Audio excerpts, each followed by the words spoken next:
अस्सलाम वालेकुम friends, welcome to classic entertainment channel. कैसे हैं आप सब? और जनाब, क्या हो रहा है आपकी ज़िंदगी में? हमारी बेस्ट विशेस आपके साथ हैं और आज हम आपके लिए लेकर आए हैं नया सिलसिलेवार नावल तेरी आरज़ू में खाक हुए की एपिसोड 2, जिसको आपके लिए लिख रही हैं कंवल अकरम। तो फिर इंतज़ार किस बात का, चलते हैं नावल की तरफ। वो ऑफिस से सीधा इरहा लोगों की यूनी जा रहा था। अभी रास्ते में ही था जब अचानक ब्रेक लगाकर गाड़ी रोकनी पड़ी, क्योंकि एक लड़की सड़क के बीचों बीच खड़ी हो गई थी। वो गाड़ी एक साइड पर लगाकर उसकी जानिब बढ़ा। एक्सक्यूज़ मी मिस, ये ठहरने की जगह नहीं है।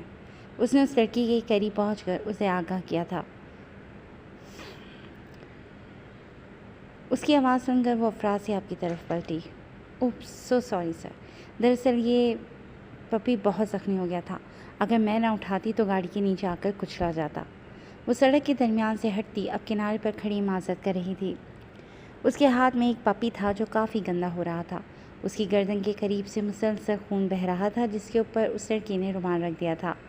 सियाह जीन्स पर घुटनों तक आती कुर्ती, गले में स्कार्फ डाले, कमर तक आते बालों की पोनी टेल बनाए, खूबसूरत और तीखे नकुश की हामिल वो लड़की काफ़ी पुरकशिश थी। उसकी रंगत बिल्कुल हल्की गंदमी थी जो सूरज की तपिश से चमक रही थी। धीमे सुरों में बोलती वो लड़की उसकी संजीदा तबीयत को काफ़ी भाई थी। उसकी कमर पर दरमियाने साइज़ का शोल्डर ट्रैवलिंग बैग लटक रहा था। पैरों में ब्लैक कलर के ब्रांडेड जॉगर्स पहन रखे थे। इट्स ओके, लेकिन ऐसे आपको इन्फेक्शन हो जाएगा, अफरासियाब ने पपी का जायज़ा लेते हुए कहा। जी, मैं इसे अस्पताल लेकर जा रही हूँ, वो कहकर मुड़ी कि अफरासियाब ने उसे रोका। मैं ले जाता हूँ। अफरासियाब ने अपनी गाड़ी की तरफ इशारा किया तो उसने पलट कर अपनी गाड़ी को देखा। फिर कुछ सोचकर जेब से फ़ोन निकालकर अपने ड्राइवर को उनकी गाड़ी के पीछे आने का कहकर खुद अफरासियाब की गाड़ी की तरफ बढ़ी। कुछ ही देर में वो एक वेटरनरी क्लिनिक में थे। उस छोटे कुत्ते की मरहम पट्टी करवाकर उसके लिए एक छोटी बास्केट खरीद कर उसे उसमें रखा। आपका बहुत शुक्रिया सर, मैं अब चलती हूँ। वो बास्केट उठाए बाहर की जानिब बढ़ने लगी जब अफरासियाब ने उसे रोका। आपने अपना तारुफ तो करवाया ही नहीं। अफरासियाब को उस छोटी लड़की में दिलचस्पी पैदा हुई थी। मैं शानज़ जिलानी हूँ, उसने मुस्कुराकर जवाब दिया तो उसने आंखें सिकोड़कर सामने खड़ी उस 18-19 साल लड़की को देखा। शानज़ जिलानी ग्रुप ऑफ इंडस्ट्रीज़ के ओनर की बेटी? अफरासियाब ने पुरसोच अंदाज में पूछा। जी, आप जानते हैं बाबा को? शानज़ ने पुरजोश अंदाज में पूछा। नज़रें अब अफरासियाब की दिलकश पर्सनैलिटी का जायज़ा ले रही थी। ग्रे कलर के पैंट कोट में मलबूस, बालों को जेल से सेट किए, गोरी रंगत दिलकश नैन नकुश, भूरी आँखें, गुलाबी माइल और नाबी लब, तीखी खड़ी नाक। वो वाकई बहुत हसीन था। मैं अफरासियाब मुराद हूँ, सनशाइन इंडस्ट्री के ओनर का बेटा। आपके भाई और डैड को अच्छे से जानता हूँ मैं, अफरासियाब ने बताया तो वो मुस्कुराई। आपसे मिलकर अच्छा लगा, चलती हूँ, शानज़ी ने मुस्कुराकर कहते अपनी गाड़ी की तरफ कदम बढ़ाए जहाँ उसका ड्राइवर उसका इंतजार कर रहा था। अफरासियाब ने पुरसोच अंदाज में उसे जाते देखा, फिर सर झटकते अपनी गाड़ी में बैठता यूनिवर्सिटी की तरफ रवाना हो गया। अफरासियाब उन्हें पिक करने के बाद घर ले गया था। रास्ते में उसने दोनों को आइसक्रीम भी खिलाई थी। फौजिया खातून अपने कमरे में थी, जिस पर इरहा के साथ उन दोनों ने भी खुदा का शुक्र अदा किया था। अपने कमरे में आकर वो कपड़े चेंज करके इरहा के कमरे में आई, जहाँ वो उसे दिखाई न दी। शायद वो बाथरूम में थी। उसकी नज़रें कमरे का जायज़ा ले रही थीं, जो कहीं से भी एक लड़की का कमरा नहीं लग रहा था। कमरे में मैरून और ऑफ वाइट पेंट किया गया था। फर्श पर मैरून ही कारपेट था। बालकनी के दरवाजे पर मैरून कलर का ही पर्दा लटक रहा था। एक तरफ सीडी प्लेयर और साथ ही माइक वगैरह सेट किया गया था।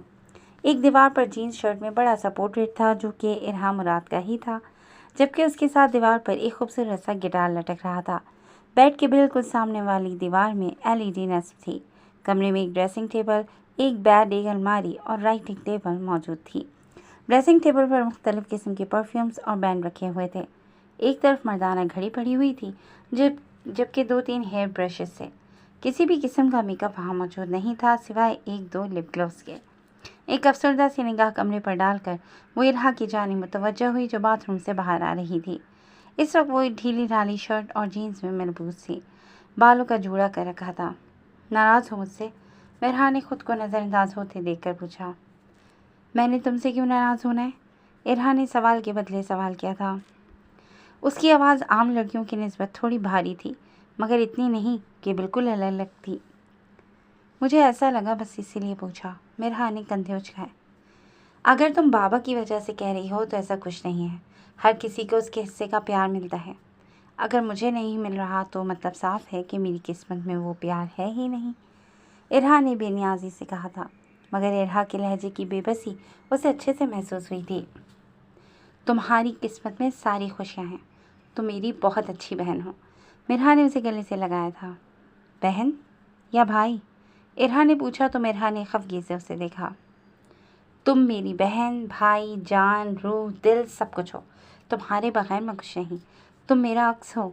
मिरहा ने उसका माथा चूमते हुए कहा तो उसकी आंखें नम हुई। मैं तुम्हारा अधूरा अक्स हूँ मीरू, इरहा ने कहा तो वो तड़प उठी।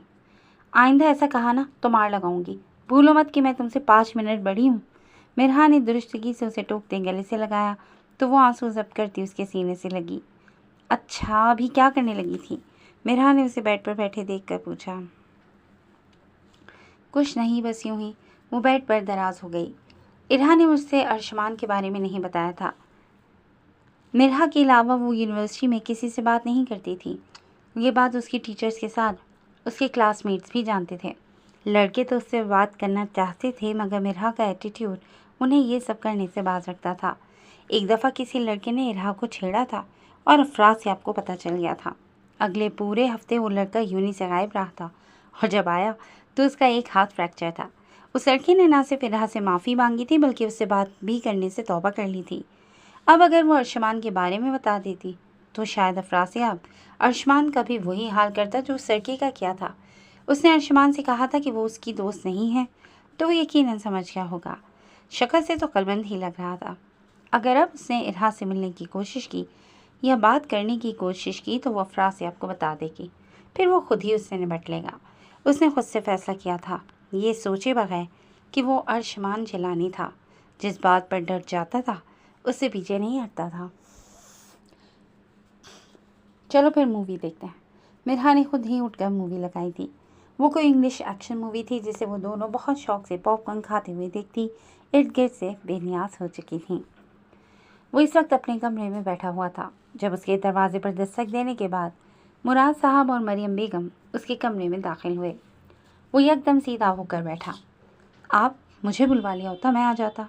उसने उठकर उनका इस्तकबाल किया था। कोई बात नहीं, बस हमें कुछ ज़रूरी बात करनी थी। मुराद साहब ने उसे बैठने का इशारा किया तो वो एक सोफ़े पर टिक गया। सामने 3 सीटर सोफ़े पर उसके वालिदैन बरजमान थे। तो मसरूफ़ तो नहीं थे? मरियम बेगम ने सरसरी सा कमरे का जायज़ा लेकर पूछा तो जो नफासत से सेट था। बिल्कुल नहीं, फारिग ही था। अफराज से आपने उनकी तसल्ली करवाई। 26 साल के होने वाले हो तुम और हम लोग चाहते हैं कि अब तुम्हारी शादी कर दी जाए। मुराद साहब ने बगैर किसी तमहीद के अपना मुद्दा बयान किया। ठीक है, मुझे कोई एतराज़ नहीं। उसने हामी भरी थी। तुम्हें कोई पसंद है तो बता दो बेटा, मरियम बेगम ने पूछा तो वो उनके करीब बैठकर उनके हाथ थाम गया। मेरी पसंद वही होगी जो आपको पसंद है। मेरी ज़िंदगी में कोई नहीं है। आप जहाँ कहेंगी, जिससे कहेंगी, मैं शादी कर लूँगा। अफराज से आपने नरमी से कहा तो वो बेख्तियार ममता से चूर उसका माथा चूम गई। बाहर ही इसे देखनी पड़ेगी, ख़ानदान से तो कोई देगा नहीं, क्योंकि इरहा, वो तल्खी से बोल रहे थे जब अफरासियाब ने उनकी बात काटी। मेरी बहन के बारे में एक लफ्ज़ ही मत कहिएगा आप। मैं उसके बारे में कुछ नहीं सुनूंगा। आप उसे मोहब्बत नहीं दे सकते तो ये नफ़रत और हकारत भी मत दें। और वैसे भी मैं ऐसे कमज़ोर ख़ानदान में शादी करना भी नहीं चाहता। उसने नागवारी से उन्हें टोका। बाप हूँ तुम्हारा, तमीज़ से बात करो मुझसे। मुराद साहब चीख उठे थे। बाप हैं तभी तमीज़ से बात कर रहा हूँ, वरना अपनी बहन के ख़िलाफ़ ऐसे बोलने वाले का मैं हशर कर देता। गुस्से से बोलकर वो रुका नहीं था बल्कि बाथरूम में बंद हो गया था। मुराद साहब ने मरियम बेगम पर एक सर्द निगाह डाली थी, जैसे इस सब में उन्हीं का कसूर हो। वो अपनी जगह चोर सी हो गई थी। मुराद साहब तन सन करते रूम से निकले तो वो भी एक तासुब भरी निगाह बाथरूम पर डालकर कमरे से निकल गई। शाम का वक्त था। शासिल इस वक्त सब घर वालों के साथ ही बैठा रात का खाना खा रहा था। लाइबा और शांजे भी एक साथ बैठी खाने में मसरूफ़ थी और साथ शांजे की ज़बान चपड़ चपड़ चल रही थी। वो अपने टूर पर गुजारे हर लम्हे को उनके साथ बांट रही थी, तभी उसकी बातें ख़त्म ही ना हो रही थी। अल्ताफ जिलानी, रज़िया बेगम और अर्शमान मुस्कुराते हुए अपनी चिड़िया को देख रहे थे जो उनके घर की रौनक थी। अब बस भी कर दो, अगर ये सब नहीं बताओगी तो ऐसा तो बिल्कुल नहीं कि तुम्हारा खाना हजम ना हो, शाजिल ने चिढ़कर कहा था। तो मैं बोल रही हूँ, इसमें आपका कौन सा बिल आ रहा है? शानसे ने मुरा बनाया था। इसकी बातों पे मत जाओ चंदा, फारिग बैठकर जाने इसका खाना कैसे हजम हो जाता है। कल से तुम ऑफिस में नजर आओ मुझे। अल्ताफ साहब ने शानजे को तसल्ली देते शाजिल को हुक्म दिया था। मेरी गुलामी के दिन अब नहीं दूर है, वो मुंह बनाता गुनगुनाया था, जिस पर अर्शमान ने उसे घूरा जबकि बाकी सब मुस्करा दिए थे। बी मैच्योर शाजिल, कल से तुम सच में ऑफिस में नजर आओ। अर्शमान ने उसे टोका तो उसने रुहान से होकर रज़िया बेगम को देखा जो लापरवाही से कंधे उचका गईं।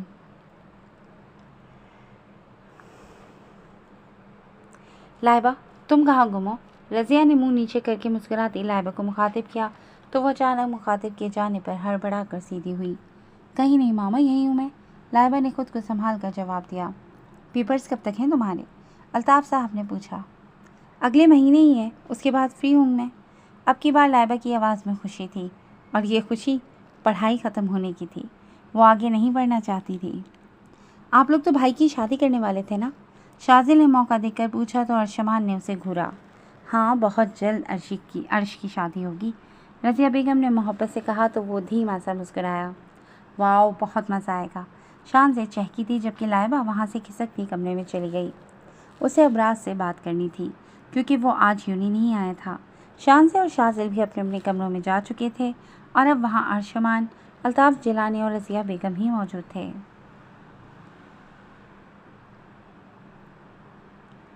लाइबा के लिए एक रिश्ता आया है और मुझे लड़का काफ़ी पसंद है, अल्ताफ साहब ने अर्शमान को आगाह किया। रज़िया बेगम को वो पहले से ही बता चुके थे। कौन सा लड़का? अर्शमान ने संजीदगी से पूछा था। बहन का मामला था तभी वो मुतफक्किर था। मुराद साहब ने अपने बेटे अफराज साहब के लिए लाइबा का हाथ मांगा है। वो चाहते हैं कि हम उनके प्रपोज़ल पर गौर करें। उन्होंने लाइबा को देख रखा है और उन्हें पसंद भी आई है, बस वो रस्मी तौर पर आना चाहते हैं, अल्ताफ साहब ने बताया तो वो सर हिला गया। अफराज साहब बहुत अच्छा है और उसका मिजाज भी काफ़ी नरम है, लाइबा उसके साथ खुश रहेगी। आप एक दफ़ा लाइबा से बात कर लीजिए, फिर बात आगे बढ़ाइएगा। अर्शमान अशराफ या अफराज याब को अच्छे से जानता था। उनकी कंपनी के साथ कई प्रोजेक्ट वो कर चुके थे और अफराज याब और अर्शमान ने कई बार इकट्ठे काम भी किया था। लाइबा मना नहीं करेगी, मुझे यकीन है। और फिर हम सोच रहे हैं कि उसके पेपर्स के बाद उसकी शादी कर दें और साथ में तुम्हारी। रज़िया बेगम ने कहा तो वो उनका चेहरा देखने लगा। जी ज़रूर, मुझे कोई एतराज़ नहीं, मगर इससे पहले मैं अपनी वाली को पटा तो लूँ। अभी तो वो दोस्त बनने पर भी राज़ी नहीं।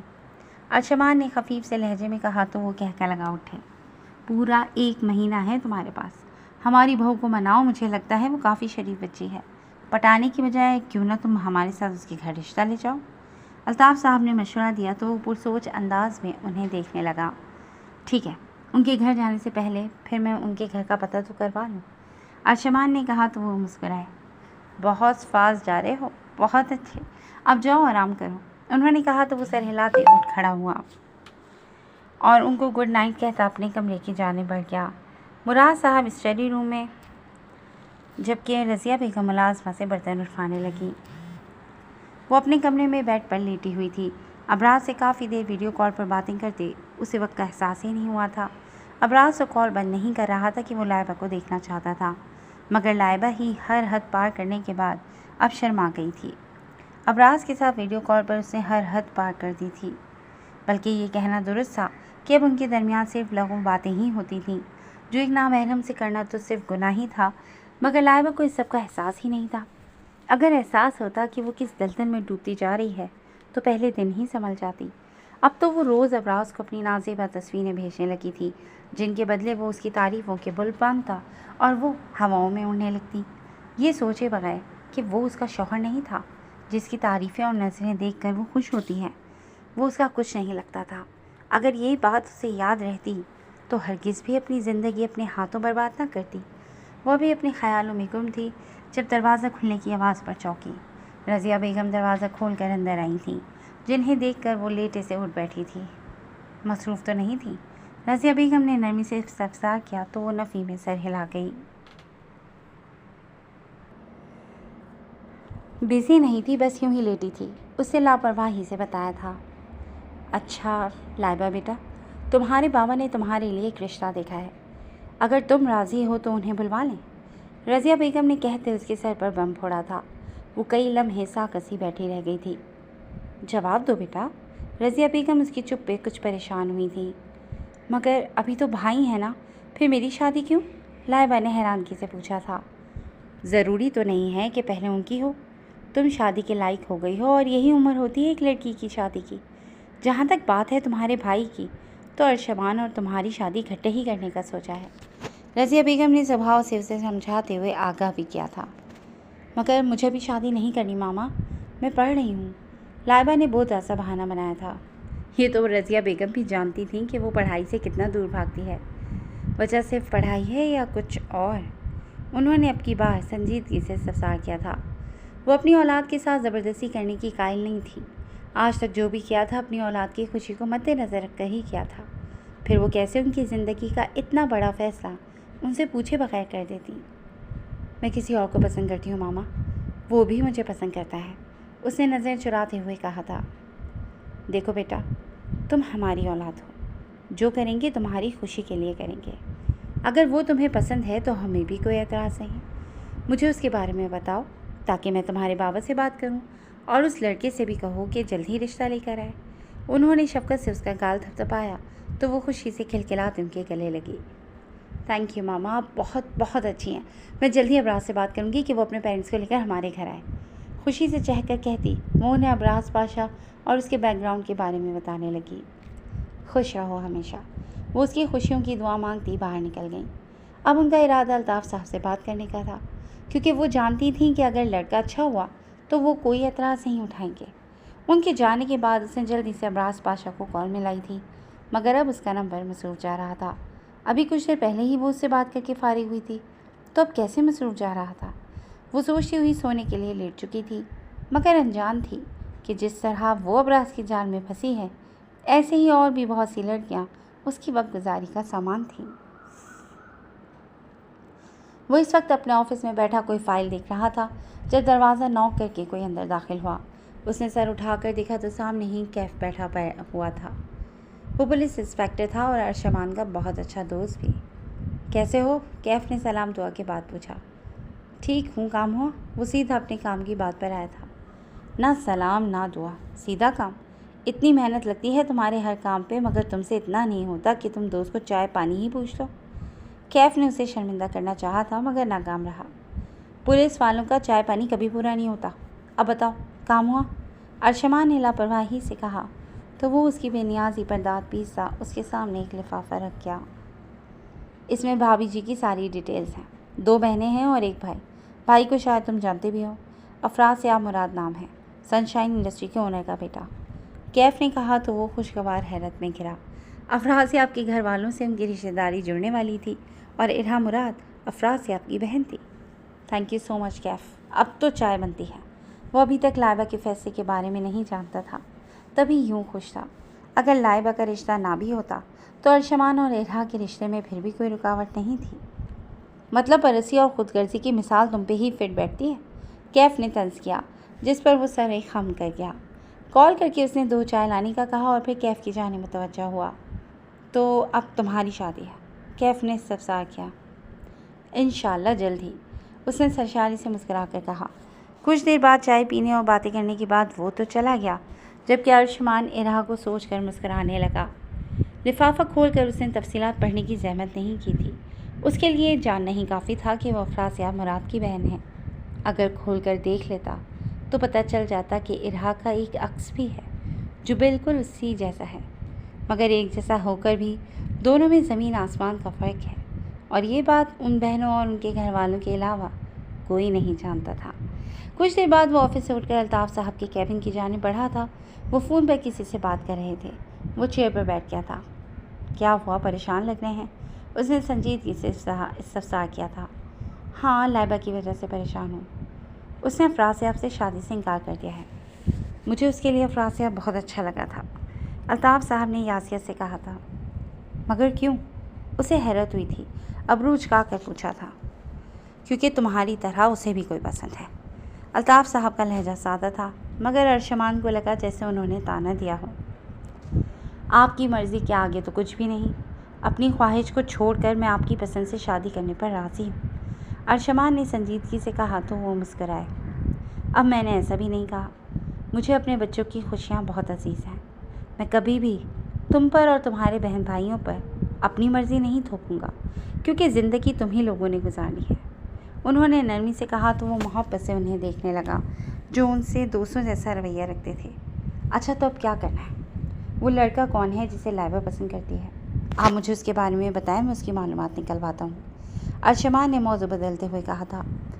मैंने एक आदमी को उसकी मालूमात निकलवाने को कहा है। बैकग्राउंड तो अच्छा खासा है, मगर तुम तो जानते हो आजकल के लड़के किस कमाश के होते हैं। अब दुआ करो कि वो लड़का अच्छा हो। उन्होंने फ़िक्रमंदी से कहा तो वो सर हिला गया। आप फ़िक्र मत करें, सब ठीक होगा। वो उनसे इराह के बारे में बात करने आया था, मगर उन्हें पहले से परेशान देखकर उनसे बाद में बात करने का सोचकर वो उन्हें तसल्ली देता उठ गया। आधी रात का वक्त था। वो अपना यूनी का काम मुकम्मल करने के बाद गहरी नींद सो गई थी। ऐसे में अचानक से उसकी बालकनी में कोई कूदा था, मगर वो गहरी नींद में गुम थी। वो शख्स बालकनी का स्लाइड डोर धकेलता अंदर आया तो अंधेरे ने उसका इस्तकबाल किया था। बेड की एक साइड पर मध्यम सा लैम्प चल रहा था। उसने हुडी सर से पीछे गिराते कदम आगे बढ़ाया और दूसरी साइड का लैंप भी ऑन कर दिया। अब कमरे में रोशनी ने बसेरा किया था। उसने कमरे का जायज़ा लिया तो हैरानी ने उसके चेहरे का बसेरा किया। कमरा बिल्कुल किसी लड़के का लग रहा था। कमरे से नज़रें हटाकर उसने बेड की तरफ तवज्जो की तो हर बात जहन से महव हो गई। कंफर्टर सीने तक ताने वो मासूम सा चेहरा लिए नींद में गुम थी। गुलाबी लब हल्के से वार थे, जबकि भूरी शराबी आँखें पलकों की कैद में थीं। वो उसके करीब ज़राफ़ात से पर टिक गया और उसके चेहरे को निहारने लगा, जो चंद ही दिनों में उसके दिल में बस गया था। वो अपनी कैफियत पर खुद ही हैरान था। ये पहली मर्तबा था जब वो सिर्फ नाजुक की तरफ मुतवज्जा हुआ था और बुरी तरह बेचैन भी। उसके चेहरे को तकते तकते जाने कैसे उसके हाथ बेसुध पड़े वजूद के चेहरे पर आए, बालों को समेटने लगे थे। उसकी नज़रों की तपिश थी या हाथों का लम्स कि वो ज़रा सा कसमसाती आँखें खोल गई थी। दिमाग ने उसे देखकर जैसे ही लाशऊर से शऊर तक का सफ़र किया, वो झटके से उठ बैठी। कंफर्टर को छोड़ती वो यूं बेड से उतरकर दूर जा खड़ी हुई जैसे किसी बिच्छू ने डंक मार दिया हो। भूरी आंखों में हैरानी ही हैरानी थी, जबकि माथे पर पसीने के कतरे थे और चेहरा सर्द पड़ गया था। आप यहाँ क्या कर रहे हैं? वो उसे देखकर हकला गई थी, जो उसका जायज़ा ले रहा था। वो इस वक्त ब्लैक कलर के स्लीवलेस शर्ट और ट्राउज़र में मलबूस थी, जो कि बॉयज़ जैसा था। उसके सिर्फ बरहना बाजू ही नुमायाँ हो रहे थे। उसे शायद लड़का बनने का बहुत शौक़ था या उनकी चीज़ें इस्तेमाल करने का। अरशमान ने खुद से ही सोचा था। आपसे मिलने आया हूँ, उसने कंधे उचका कर कहा, जबकि उसके लहजे की लापरवाही और आंखों में उमड़ते हज़ारों रंग उसे किसी अनहोनी का एहसास दिला रहे थे। क्यों? मैं आपको नहीं जानती, जाए यहाँ से, वो चीख उठी थी। दिल जर्द पत्ते की तरह लरस रहा था। अगर कोई उसके कमरे में आ जाता तो वो क्या वजाहत देती? किसी मर्द को उसके कमरे में देखकर उसके घर में से कोई भी यही समझता कि वो अपनी खसलत दिखा रही है। यही सोचकर उसकी आंखों में नमी आई थी। यहाँ बैठें, खा नहीं रहा आपको? उसने उसे बाजू से पकड़कर बेड पर बिठाया और ख़ुद उसके सामने बैठा। आपको मुझसे डरने की ज़रूरत नहीं है रिया, उसके खूबसूरत से डोल गोरे बाजुओं से नसें हटाकर कहा। मैं नहीं डर रही, उसका लहजा मजबूत था, मगर मासूम चेहरे पर परेशानी आया थी। ये तो बहुत अच्छी बात है, अब मेरी बात ध्यान से सुनें, अरशमान ने संजीदगी से कहा था। मुझे कोई बात नहीं सुननी, आप जाएं यहाँ से। अगर कोई उठ गया तो मेरी ज़िंदगी में क़यामत आ जाएगी, सब क्या सोचेंगे? वो खौफ से अभी भी काँप रही थी। कोई नहीं जागेगा, कुछ नहीं होगा, मैं बस आपसे बात करके अभी चला जाऊँगा, अरशमान ने उसे तसल्ली दी थी। ऐसी कौन सी बात है जो आपको मेरे घर तक ले आई? अब की बार उसका लहजा तल्ख़ हुआ था। मैं बहुत स्ट्रेट फॉरवर्ड बंदा हूँ रिया, आप मुझे पहली नज़र में पसंद आ गई हैं और मैं आपसे शादी करना चाहता हूँ। पहली नज़र की मोहब्बत हो गई है आपसे और अब ये दिल आपको हमेशा के लिए अपने पास चाहता है। मैं आपसे शादी करना चाहता हूँ। अरशमान का लफ्ज़ उसके दिल पर बुर्छियाँ चला गया था। हर लफ्ज़ जहर में डूबा महसूस हुआ था। यूँ लगता था जैसे दिल को कुन छुरी से ज़िबा किया जा रहा हो। उसका सांस अटकने लगा था, जबकि चेहरा ज़ब्ते गम से सुर्ख हुआ था। ये शक्ल पसंद आ गई है ना? नम भीगे लहजे में उसने सबसार किया था। नहीं, आपकी पाक रूह पसंद आ गई है जो मुझ में बस गई है। अर्शमान का लहजा मोहब्बत की आँच दे रहा था, जिसे महसूस करते रहा कि आंखों में आए आंसू उसके गालों पर फिसले थे। मैं आपसे मोहब्बत नहीं करती, पर मुश्किल कहा था कि गले में कोई फंदा सा अटका हुआ था, शायद आंसुओं का। कोई बात नहीं, हम दोनों के लिए मेरे अकेले की मोहब्बत काफ़ी है, और मेरे साथ रहते रहते आपको मेरी मोहब्बत से मोहब्बत हो ही जाएगी। उसने अब की बार इरहा का नरम मोमी हाथ थामा था। उसका पुरयकीन मोहब्बत से अटा जज्बात से पुर लहजा देख कर वो कांटों पर लौटी थी। मुझे किसी से मोहब्बत करने का हक़ नहीं है, इरहा ने उसे आगाह किया था। मोहब्बत का हक़ हर मर्द औरत को है, आपको भी है। उसके अल्फाज पर वो चंद लम्हे उसे देखती रही, फिर खिलखिलाकर हंसी थी, मगर इस हंसी का खोखलापन उसके साथ साथ अर्शमान को भी बखूबी महसूस हुआ था। मुझे मोहब्बत का हक़ नहीं है माँ। इरहा मुराद को मोहब्बत करने का हक़ नहीं है। वो उसके हाथों पर सर रखकर फूट फूट कर रोई थी कि वो परेशान सा हो गया था। वो उसे बता नहीं सकती थी कि वो नरम खो संजीदा पुरवकार शख्स उसे भी पहली मुलाकात में बहुत अच्छा लगा था, इतना कि वो उसे सोचने लगी थी। मगर फिर हकीकत की दुनिया में लौटते ही वो उसके लिए अपने दिल में पैदा होते हर एहसास को खुद से नोच कर परे फेंक देती थी। वो उसे बताना चाहती थी कि उसका इजहार उसके दिल में फूल खिला गया है, मगर बता नहीं सकती थी। अगर वो उसको उम्मीद का सिरा थमाती तो क़यामत आ जाती, और ऐसा वो हरगिज़ नहीं चाहती थी। मैं बहुत जल्द आपके लिए रिश्ता लेकर आऊँगा। अर्शमान की अगली बात ने ताबूत में आखिरी कील ठोकी थी, और वो हक दक सी उसे देखने लगी। हरगिज़ नहीं, मैं आपसे मोहब्बत नहीं करती। मेरी अपनी ज़िंदगी है, आप मेरी ज़िंदगी का फैसला करने वाले कोई नहीं होते। इरहा ने दो टोक कहा था। आंसू पोंछ लिए थे कि अभी कमज़ोर पड़ जाती तो सारी ज़िंदगी पछताती। नहीं करती तो करने लगेंगी। अर्शमान की ज़िंदगी में सिर्फ एक ही लड़की आएगी, और वो इरहा मुराद होगी और कोई नहीं। उसके करीब होकर उसका गाल थपथपाकर अपना फैसला सुनाता वो जैसे आया था वैसे ही चला गया था, मगर उसकी ज़िंदगी को आंधियों की नज़र कर गया था। वो उससे शादी नहीं कर सकती थी। उससे क्या, किसी से भी शादी नहीं कर सकती थी। उसने झूठ नहीं बोला था। उसे मोहब्बत करने का कोई हक़ नहीं था, क्योंकि किसी ने उसे मोहब्बत करने का हक़ दिया ही नहीं था। वो मोहब्बत जो एक मर्द और औरत के बीच होती है, क्योंकि वो इन सब से मुबर्रा थी। वो इस वक्त लाउंज में बैठा हुआ था। मिरहा उसके पास ही बरा जमान थी, जबकि फौजिया खातून उसके सामने वाले सोफे पर बैठी हुई थी। मुराद साहब अपने कमरे में थे, जबकि मरियम बेगम किचन से आकर अब अपनी जगह संभाल चुकी थी। इरहा भी नीचे ही मौजूद थी, मगर जैसे ही फौजिया खातून को लॉन्च में आते देखा वो फुर्ती से सीढ़ियाँ चढ़ने लगी थी। मगर फौजिया खातून उसे देख चुकी थीं और उसकी ज़ात पर हमला करने से बिल्कुल ना चौंकी थीं। उनके ताने सुनकर वो अपने आंसू पीती तेज़ी से अपने कमरे में जाकर बंद हो गई थी। मिरहा उसके पीछे गई थी, मगर उसने दरवाज़ा नहीं खोला था। वैसे भी वो जिन कैफियत से गुजर रही थी, बस तन्हा रहना चाहती थी। अफराज से अपने फौजिया खातून को उनकी बातों का एहसास दिलाना चाहा था, मगर वो करती बात का मौजू ही बदल गई थी। तुम्हारे बाबा ने तुम्हारे लिए अल्ताफ़ जिलानी साहब से बात की है।